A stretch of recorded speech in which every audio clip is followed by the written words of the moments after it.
Good morning, good afternoon, good evening, wherever you are in the world. My name is Ingram Jones, and I have with me world-class trainer and good friend to Bayloric TV, Abel Sanchez.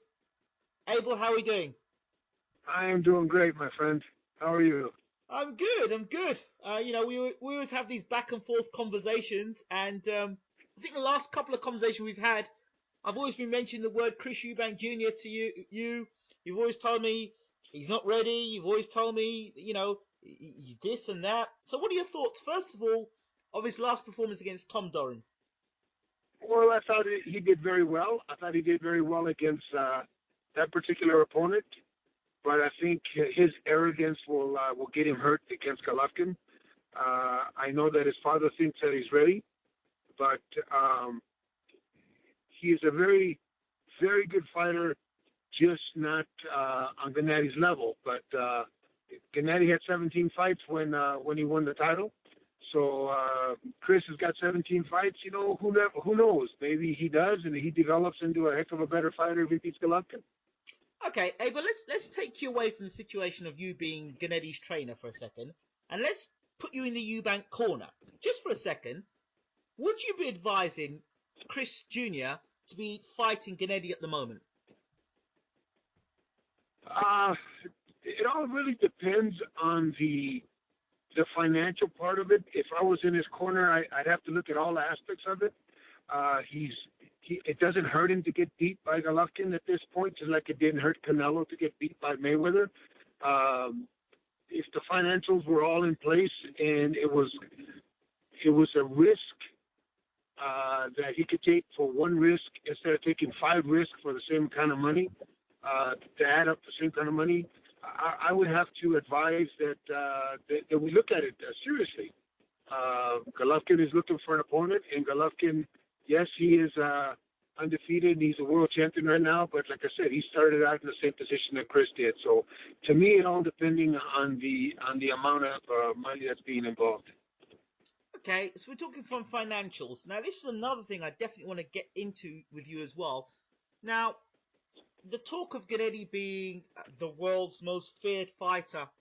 Now, I remember, and I mentioned this to you before, Kubrat Pulev. And I remember once people saying, yes, Kubrat Pulev is the most feared heavyweight in the world. And Bryant Jennings was offered a certain amount of money to go and fight Kubrat Pulev. When we found out, it was peanuts that Bryant Jennings wasn't getting to fight Kubrat Pulev. So that fight never happened. One of the strategies I know that is used in boxing is that, well, you price yourself out, or you offer too little money. What is the situation with negotiations with Gennady Golovkin? I believe I had lunch with Tom today, Tom Loeffler. I believe that they're talking and they're negotiating. There's certain sponsors that have to be put in line so that the fight can happen. But I don't think it's a matter of Chris pricing himself out. I think it's a matter of just getting the sponsors together and finding out what it is, and then the public can be the judge whether he's pricing himself out or not. He feels he's worth X amount of dollars. If the sponsors can be put together to get him that kind of money, then you know what? More power to him. He is talking a lot. He's making himself known. His father is very eccentric and has had a great career himself. So it's not like they're new to this game. So if they can put the sponsors together and that fight comes off and he gets what he thinks he deserves, win, lose, or draw, he's won. What does Chris Eubank Jr. bring to the table, as far as you're concerned, as a fighter? Well, I think like Tyson Fury, he brings that brashness. He brings that arrogance that maybe when he has to buckle down, maybe that arrogance transmits into some kind of super ability. We don't know until he faces somebody that can make him settle down. So far, the people that he's faced, other than Saunders, early in his career, have really not given him a reason for him to settle down and to be serious. Having somebody in front of him that makes him serious, maybe we'll see a different fighter. Okay, in terms of hand speed, would you say that Chris Eubank Jr. would be the fastest set of hands that Gennady would have faced in his career so far as a pro? I think hand speed is overrated. You can have great hand speed, but if you don't know how to use it and your timing is not correct, it doesn't do you any good. Golovkin appears to be slow, appears to be hittable. But if you look at CompuBox on HBO, he's probably in the top 3 in defensive prowess, and he's probably in the top 2 in offensive prowess. He lands more punches than anybody else. He doesn't get hit as much as Andre Ward or even Regal. I think he's above Regal in getting hit. So okay, you have to look. I know you have to look at. Go ahead. Go ahead. I know you've brought those statistics to me before, but now I will respond to you. You've mentioned 2 guys there. You've mentioned Andre Ward, who, as far as I'm concerned, when you look at Gennady Golovkin, you look at Andre Ward, 2 different levels in terms of the sort of opposition they've faced.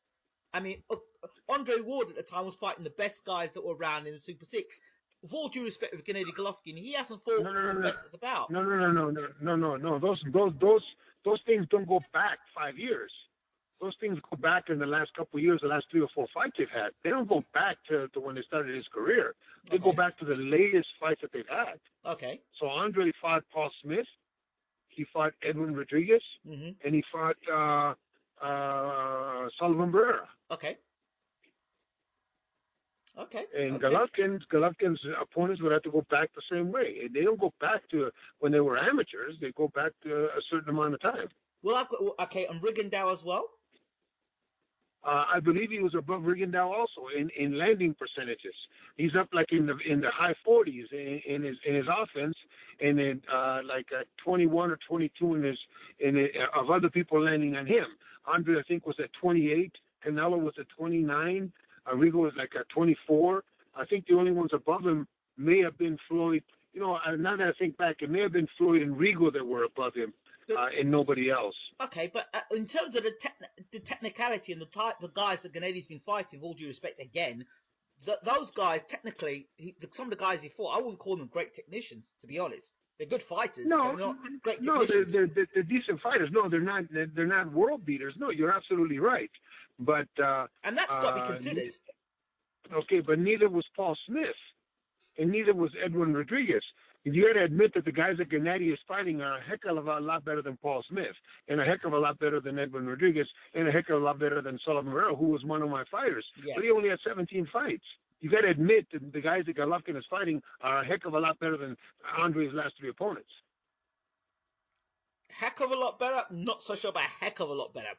Better, possibly, but not a heck of a lot better. Better. You're talking about, okay... hold on. Dominic Wade? I mean, heck of a lot better. Wade, I can compare him with Sullivan Barrera. They had 17 fights. Okay, before that, say Lemieux was a heck of a lot better than those 3 that he just fought. Okay, hold on. Lemieux got sparked by Rubio, if I'm correct. Am I correct? Okay, but you're talking about 4 or 5 years ago. You're talking about a guy that beat the heck out of Rosado, that beat the heck out of Ndam, that beat the heck out of Guerrero. You're talking about a guy that starched some very good fighters when he learned how to fight. Okay, Dominic Wade was no world beater, let's be honest. No, you're absolutely right. He was rated number 3. But Sullivan Barrera was the number 1 contender. If I remember rightly, there are a lot of people who thought Barrera had a chance of beating Ward because of the weight difference. Yes, you're right, but a lot of people thought Wade was going to give Golovkin a try. If you listen to Sam come Watson, on, Abel, come on. Now, the other thing is, he was rated number 3. He was a mandatory contender also. Yeah, but Wade, let's be honest, he couldn't punch his way out of a paper bag. Let's be honest, in comparison to now he can't. Now that Golovkin put him away, he can't punch his way out of a paper bag. But before, it just seems like, Mackler was supposed to be the toughest test. Then Stevens was supposed to be the toughest test. Then Gil was supposed to be the toughest test. We have a tough test after tough test. That Golovkin makes it look easy. Easier than anybody else does. I want to clear this up. I do want to make this quite clear. It's not the I hate Golovkin bandwagon, because it's not that. It's just sort of trying to be, I don't know what to try, be a little bit more balanced this time, as opposed to being, the whole Gennady Golovkin, yeah, he's this, he's that, because there's a lot of that going on. I'm kind of trying to balance and say, well, okay, fine. Yes, Gennady is a very good fighter. He's a heck of a puncher. His way of distance and timing is fantastic. And, I mean, he's doing a really good job. You can't knock that. Fights against Canelo, really, like I've said to you before, we all want to see Gennady in that super fight. I'm sure you as well want to see him in that super fight as well. let me ask you a question. Let me ask you a Okay. question. Do you think Golovkin is the only one in boxing getting, according to what you're telling me, those easy touches? Do you think he's the only one in boxing that's Oh, getting those easy touches? absolutely not. Absolutely not. Okay, But well, wait, let me finish. Let me finish. okay. Has anybody in any weight division in boxing now or in the past 20 years dominated a division like Golovkin is dominating? Dominated. Hmm. Dominate. That dominate's interesting. Even if we looked at the heavyweight division, I mean, we had, Nobody's dominating like Golovkin is dominating. He's making these guys look like chumps. but at the But yet, high, but at the you just highest told me he's level, not the only. at But the you just told highest me level. he's not the only one. But he's not the Okay. only one getting these touches. Okay. If Here's a if, guy. if there's other fighters getting these touches, why aren't those fighters What about dominating like Golovkin what is? about Sergey Kovalev? I mean, you can make an argument for Sergey Kovalev. Oh no! Wait a minute! No! Kovalev is beating world. He's beating good fighters, very good fighters. But he's not dominating those fighters like Golovkin is dominating his. Yeah, but then the level of Kovalev he's fought. I mean, he fought John Pascal. Absolutely right. But before that, was he doing what I'm telling you? Hmm. No. Yeah. Well, yeah, okay. Okay. All right. That's fair play. That's fair play. Okay. I can't. But go back to Eubanks. Let's go back to Eubanks. Okay. As far as Eubanks is concerned, he did what he was supposed to do on Saturday. If they can put it together, I think it's a chance for. And I think you and I had this conversation about English fighters before. Absolutely. I want to say three or four times ago, and I told you that English fighters are doing very well right now. You told me no, but they're not fighting no world class fighters. Remember that conversation? Yes, I did. And I said to you, you guys are doing very well. Very good schooling, very good fighters, fighting world-class opposition and winning and getting. How many world titles you guys have right now? A whole heck of a lot of them. Absolutely. So maybe Chris is the next one. I don't know. Like I said, Golovkin had 17 fights also when he won the title. So, but it's a fight that Chris has been asking for, and nobody else is. That's true. And this is. I mean, this is. Don't get me wrong. This is a very good fight. This is definitely a very good fight. But I agree with you. But the question will be asked, as you know how ungrateful boxing fans are. Should Gennady Golovkin walk through Chris? They'll say, "Oh well, he got beat by Saunders anyway, and he wasn't very good anyway. He'd never fought anyone in the class of Gennady Golovkin." That's what will be said. I mean, Gennady Golovkin is in the class of his own. We just want to see him against a guy that can really say, how good is this guy? Have we got a legend on our hands here or what? But wait a minute. Every fighter that has gone before him, just like right now, Eubanks, we're talking about what a great fight it's going to be. Like I said, Macklin was supposed to be a great fight. Proctor was supposed to be a great fight. Gill was supposed to be. Curtis Stevens was going to test him. You know, all these guys were supposed to test him and do something to him, and they couldn't, and they never did. So after, like you said, boxing fans and boxing scribes are very degrading or not very rewarding to the effort. Yes, absolutely. That the other guy put up. But before the fight, they were a challenge. Yeah. And he makes them look like they're not. So if he walks through Chris, is not because Chris wasn't good enough, it's because Golovkin is that much better than anybody else around right now. And do you think it will be that way? Do you think it'll be that sort of a fight? No. I think Chris has very good boxing skills, but the one thing that Chris has got, I think that few fighters have. His father had it. Nigel Benn had it, and I'm talking about English guys now. Yeah. Is that you're not going to beat me? That arrogance. You're not going to beat me. You're going to have to kill me to beat me. And Chris has got that, whether it's because he's got that inside himself or whether his father has instilled that in him. And because of that, I think he'll put up such a fight that it won't be as easy as some of the other ones, but it'll be a war until Golovkin is just that much better. The reports of Chris Eubank Sr. allowing his son to get a beating by a heavyweight. What are your thoughts about that as a trainer? You know, there's 4 organizations and there's 17 weight divisions in each organization. There's 68 world champions. That means there's 68 geniuses, coaches out there that think their way is the only way. And their way is the only way to make a champion. That's not true. There's a lot of different ways. And Chris is doing it the way that he knows how. Chris is doing it the way that he feels is right. may not be right to me. It may not be right to some of the coaches you have in England. It may not be right to some of the coaches you have here in the States. But you know what? The fact of the matter is, his kid's undefeated, and his kid's on a doorstep of fighting one of the best fighters in the world. He beats that best fighter in the world. We're going to call Chris Eubank Sr. a genius. That's true. You know, so nobody knows. It's so hard to criticize somebody's methods because those methods may be the correct methods, and we all may be wrong. We could be. Coming to the UK, is that a problem for Gennady? No, Gennady. When we first started the defenses, we all as a team decided that Gennady was going to be a world champion, and that means that he would be traveling wherever the world needed him, wherever the opportunity was, wherever the challenge was. So he's not tied down to any particular place except for his home. So wherever he has to fight, we will go. Okay. Let's talk a little bit about the development of Gennady. From when you first had him to where he is now. As a trainer, and you've done an excellent job with him, and you should be given credit for that. People often overlook stuff like that, and I'll be the first to say to you, Abel, you're doing a fantastic job with him to have brought him as far as you can so far. Where do you see Gennady's development going in terms of where he is at the moment and bearing his age? I mean, he's, 34 now, is he, if I'm correct, or 35? He's 34, yes. 34? He's 34. 34, let's not make him any older. 34. So, where he is at the moment, would you say he's at his peak as a fighter? Or would you say he's getting closer to his peak? Or would you say, where would you say Gennady is in your radar? Let me say this. He's going to be a better and more dominant 168-pound fighter. He will make his mark at 68 just like he made it at 60. He will dominate 160 pounds just like he's doing 160. That's how much longer, I think, and how much better I think he can be. Okay, there's a name, I think is it Gilberto Ramirez?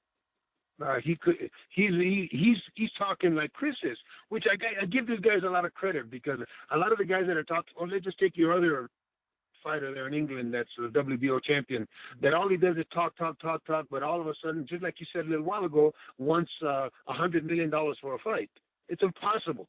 It's impossible. We got to understand who we're dealing with and who he is in order to demand that kind of money. The only thing the reason he's demanding that kind of money is because he doesn't want to fight. Okay, so when you get a guy like Eubank and you get a guy like Ramirez who are chomping at the bit and are telling their promoters, let's make the fight. For Eubank, it's possible because it's 60 right now. For Ramirez, it's not possible because Golovkin right now is doing it at 160. Let's just say next year he decides to fight at 168 and Ramirez is still begging for the fight. I'm sure that can be made. But these are guys that are actually stepping up to the plate and telling their promoters, because at the end of the day, the promoters, the managers, the trainers, we all work for the fighter. So when the fighter says, this is what I want, and the guy's getting it for him, great.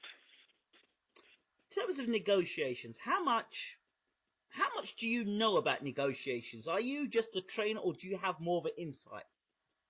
No, what happens in our group, I don't know if it's that way in every group, is we get together as a team. Right. We discuss the possibilities out there, what is there for us, what is it that I think we need to do as far as opponent-wise, what is it that we need to go after, and we all discuss it. Then that's my role. My role is to train the young man and to say what we're ready for and when we're ready for that.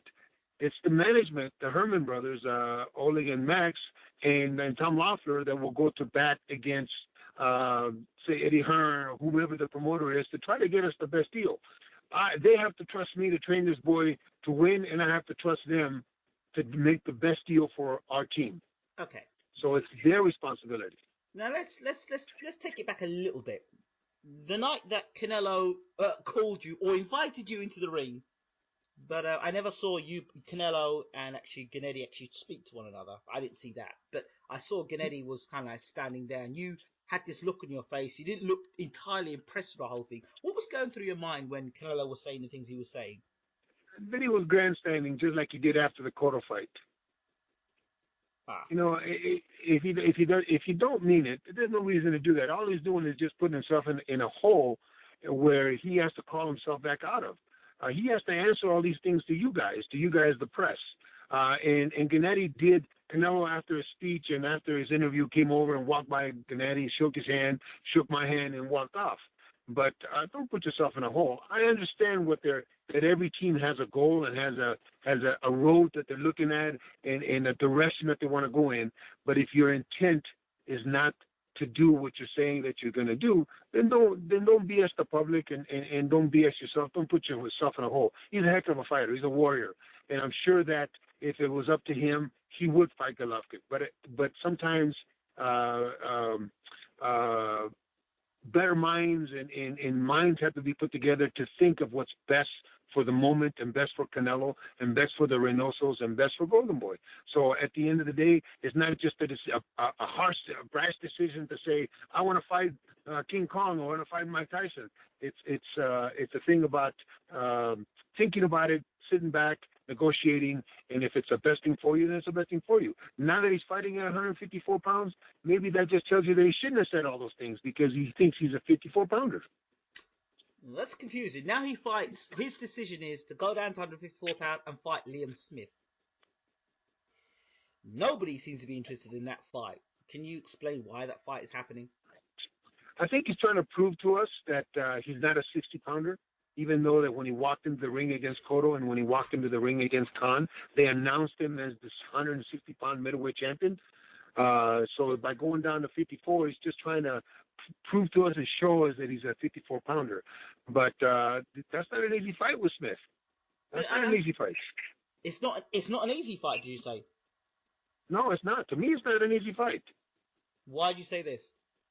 Because I think Liam Smith can fight a little bit, and I think that Canelo hasn't. To me, he didn't look that great against Cotto. He couldn't hurt Cotto. He's a 140-pounder, and Khan. Well, Khan did well up until he lost a little focus and got caught. He stopped listening to his corner and got caught. Okay. So what I don't get with Canelo is the 160-pound champion, but yet on the night he's probably close to weighing more 170 or 180 pounds. I don't understand why he. I don't get that. That part I don't understand either. He's much bigger than Golovkin at fight night.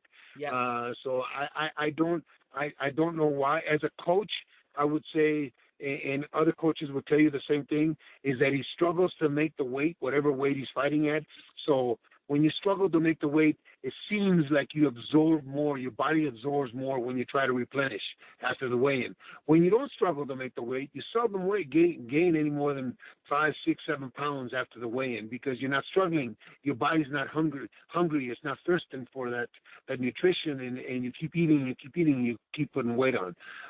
So that he does that, maybe he's too big for 54 or 55. Maybe the right weight is 60, but I think that if Golovkin wasn't around, he'd be a 60-pounder. You know, it just and eventually in time, maybe in a couple of years, he will be a 60-pounder. Okay, so the breakdown between Canelo was basically they wanted to go a different direction, had no real intention of fighting Gennady, correct? Not at this moment. I believe that Tom and Oscar got together in Oscar's office about a week ago or 4 or 5 days ago, and they did some kind of handshake agreement saying that they were going to shoot for September of 2017. They were going to try to build it to that point, and we have fights in between. Canelo would have fights in between, and that way it would be more of a build-up, I guess, to that point. Okay, that sounds good. And Billy Joe Saunders, what was the breakdown there? You know, like I said, Billy Joe is just asking for something that is not available. I believe that Tom mentioned today that it's just unreasonable what he's asking for, so it's difficult to make the fight. He's not Floyd Mayweather. What did he make in his last fight? And he's asking for a heck of a lot more than what he made in his last fight. He's not in demand. The one good thing about Chris Eubanks is talking like fighters do, and the brashness and arrogance that he has. Whether people are being endeared to him or they're hating him, they're going to watch him. Billy Joe is not saying the same things, they're not acting the same way, so maybe he's not getting that fan base that he needs to be able to garnish those kind of wages.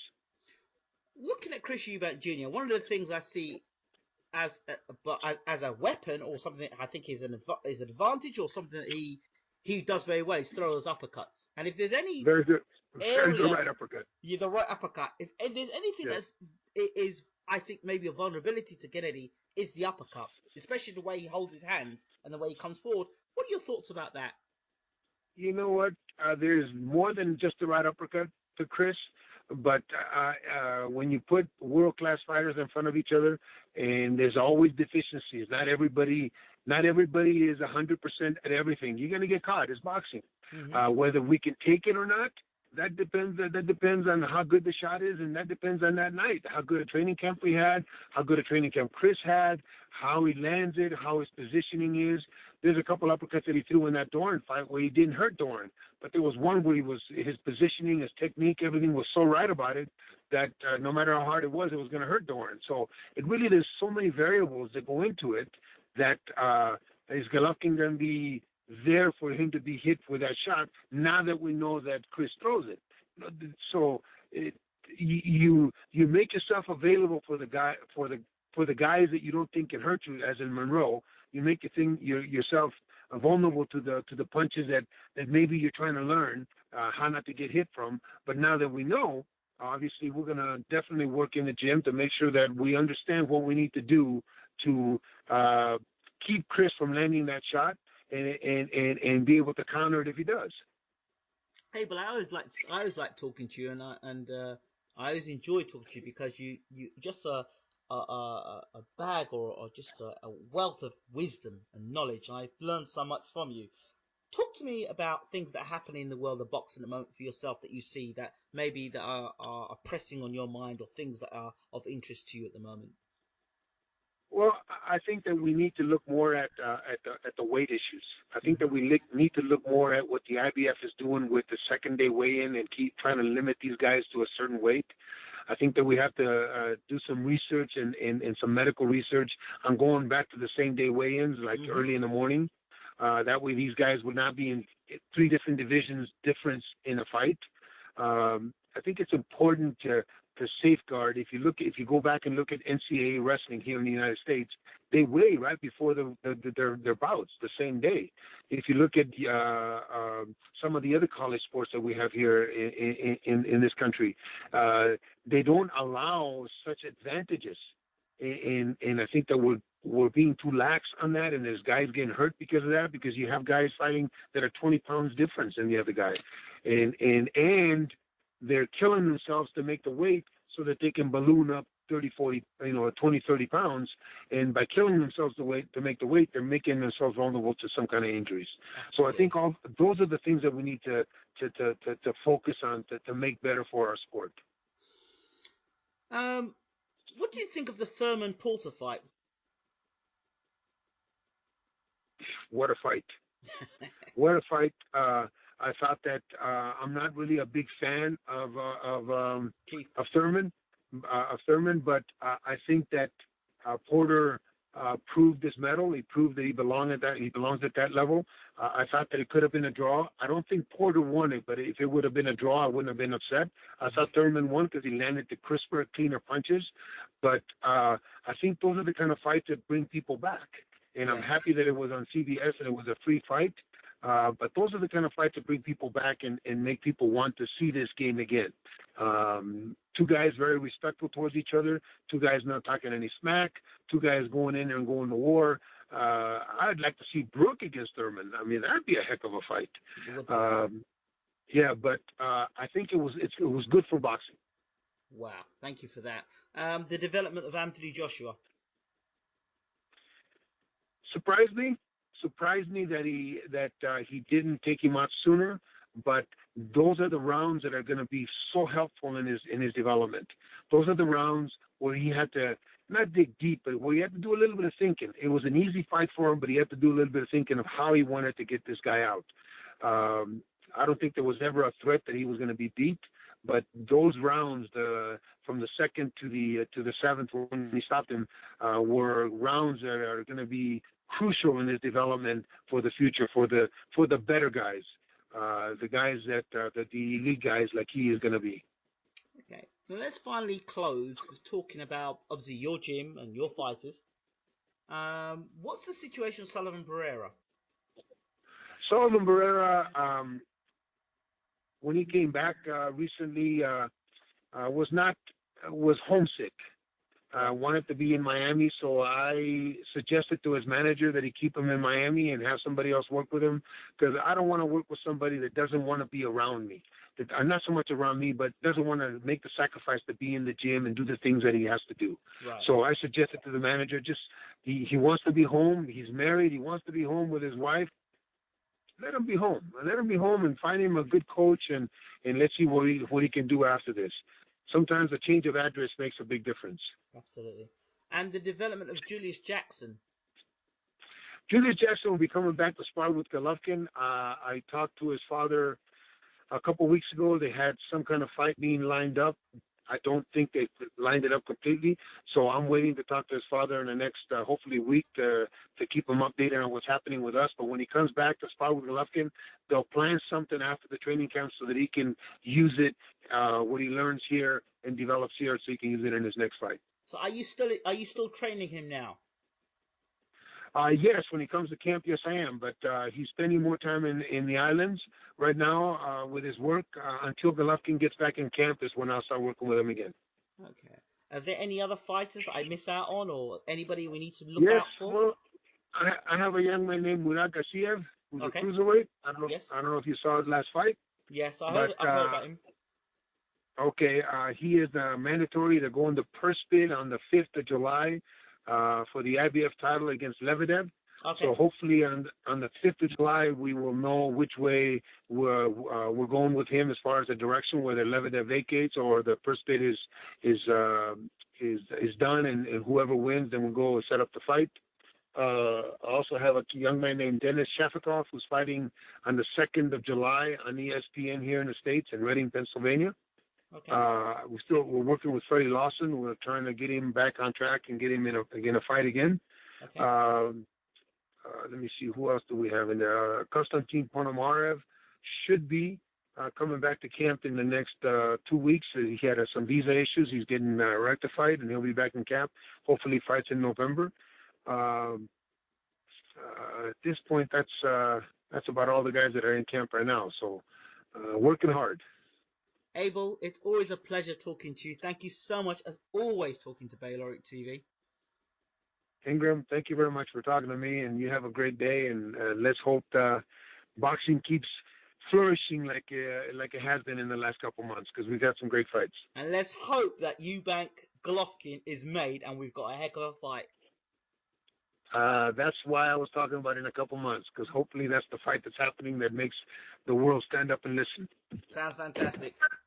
Abel, speak to you soon. Thank you very much, Ingram. Have a great day. Thank you so much, Abel. Take care.